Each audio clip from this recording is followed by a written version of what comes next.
नमस्कार दोस्तों, मैं सतीश कुमार यादव आपके अपने YouTube चैनल लॉजिक केमिस्ट्री में आपका हार्दिक स्वागत करता हूं। आज हम नया चैप्टर पढ़ेंगे, इलेक्ट्रोकेमिस्ट्री।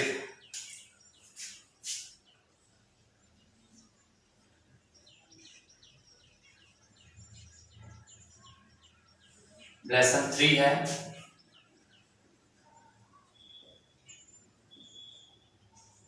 अंक भाग 4 है।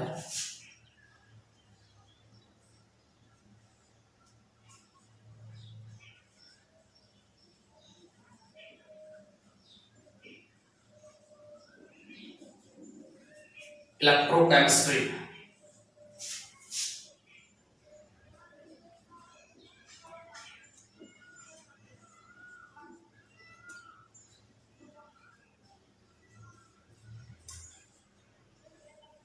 विद्युत रासायनिकी, इलेक्ट्रोकेमिस्ट्री नेक्स्ट चैप्टर है। सबसे पहले हम यही बात करेंगे इलेक्ट्रोकेमिस्ट्री के बारे में कि इलेक्ट्रोकेमिस्ट्री क्या है, विद्युत रसायनिकी क्या है, विद्युत रसायन क्या है। सबसे पहले विद्युत रसायन।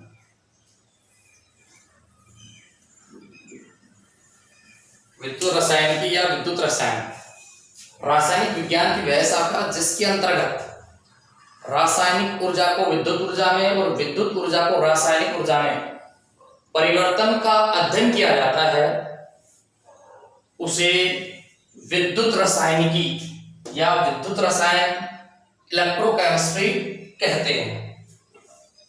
हम देख रहे हैं कि विद्युत ऊर्जा को रासायनिक ऊर्जा में और रासायनिक ऊर्जा को विद्युत ऊर्जा में परिवर्तित किया जा सकता है। जितने भी प्रकार के सेल हैं इन सब के बारे में पढ़ेंगे और चालकों कुचालकों इनके बारे में पढ़ेंगे।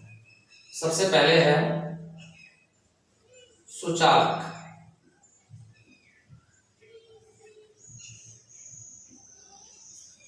या कंडक्टर जिसको कहते हैं सुचालक। आप सभी जानते हो, पीछे भी हम पढ़ चुके हैं कि वे पदार्थ हैं या वे रासायनिक पदार्थ हैं जो अपने से होकर विद्युत धारा को प्रवाहित होने देते हैं, सुचालक कहलाते हैं।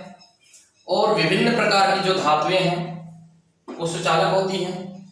और इनकी चालकता के बारे में हम बात करें, चालकता प्रास की, तो 10 की पावर 6 और 7 के मध्य होती है, या 6 मान सकते हैं, कुछ बुकों में 7 दे रखा है। ओम इनवर्स मीटर इनवर्स होती है। और सभी प्रकार की धातुएं हैं वो सब इसके उदाहरण हैं। ये हो गए कुचालक, सुचालक हो गया है। दूसरा है कुचालक। ये वे पदार्थ हैं जो अपने से होकर विद्युत धारा को प्रवाहित नहीं होने देते हैं। ये वे पदार्थ है बेटा जो अपने से होकर विद्युत धारा को प्रवाहित नहीं होने देते हैं, ये कहलाते हैं कुचालक। जैसे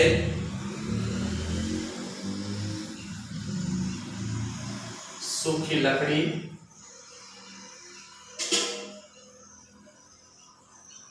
प्लास्टिक, रबर आदि। जबकि हमने सुचालकों की बात की थी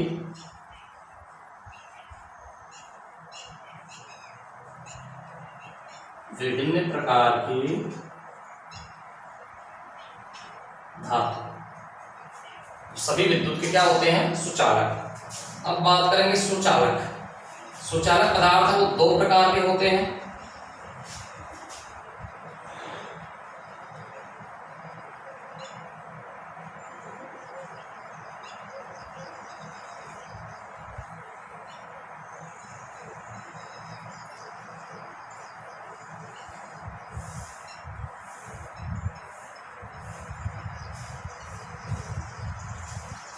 धातु या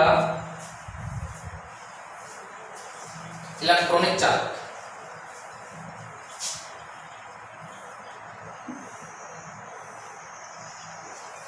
और दूसरे होते हैं धातु को धात्विक कर देते हैं।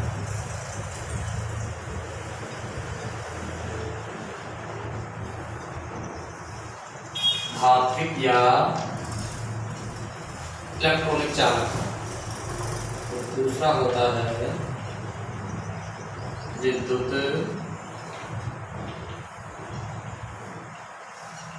अपघटनी चालक। सबसे पहले बात करेंगे हम धात्विक या इलेक्ट्रॉनिक चालक, अर्थात ये ऐसे चालक पदार्थ होते हैं जिनमें विद्युत धारा का प्रवाह है वो इलेक्ट्रॉनों के कारण होता है। विद्युत धारा का प्रवाह इलेक्ट्रॉनों के कारण होता है और इनमें किसी प्रकार का कोई रासायनिक परिवर्तन नहीं होता है। किसी प्रकार का कोई रासायनिक परिवर्तन नहीं होता है। ये हैं धात्विक चालक, अर्थात वे चालक पदार्थ जिनमें विद्युत धारा का प्रवाह कौन करता है भाई? इलेक्ट्रॉन करते हैं। वे क्या कहलाते हैं? धात्विक चालक कहलाते हैं। सभी प्रकार की धातु।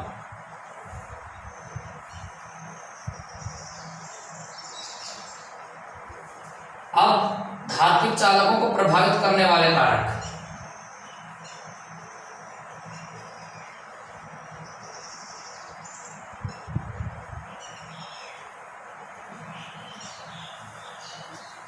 धात्विक चालकों को प्रभावित करने वाले कारक। कई बार ये क्वेश्चन पूछ लिया जाता है कि धात्विक चालकों को कौन से कारक हैं वो प्रभावित करते हैं, तो हम केवल यहां बात करेंगे धातु में उपस्थित संयोजकता इलेक्ट्रॉनों की संख्या। धातु में उपस्थित संयोजकता इलेक्ट्रॉनों की संख्या। दूसरा है टेम्परेचर। तीसरा है घनत्व और फोर्थ है भाई धातु की संरचना व प्रकृति। तो ये मुख्य चार कारक हैं जो धात्विक या इलेक्ट्रॉनिक चालकों को प्रभावित करते हैं, जिनमें सबसे पहला है कि धातु में उपस्थित संयोजकता इलेक्ट्रॉनों की संख्या, दूसरा है टेम्परेचर, तीसरा है घनत्व और फोर्थ है भाई धातु की संरचना व प्रकृति। अब बात करेंगे विद्युत अपघटनी चालक, अर्थात ऐसे चालक जिनमें विद्युत धारा का प्रवाह आयनों के माध्यम से होता है। विद्युत धारा का प्रवाह किसके माध्यम से होता है भाई? आयनों के प्रवाह से होता है, ये आयनों के माध्यम से होता है। जैसे NaCl है, KCl है। क्या है भाई? NaCl है, KCl है।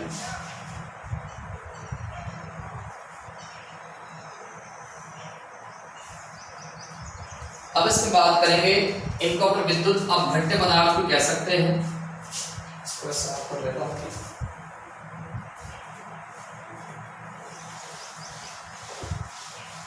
विद्युत अपघट्य पदार्थ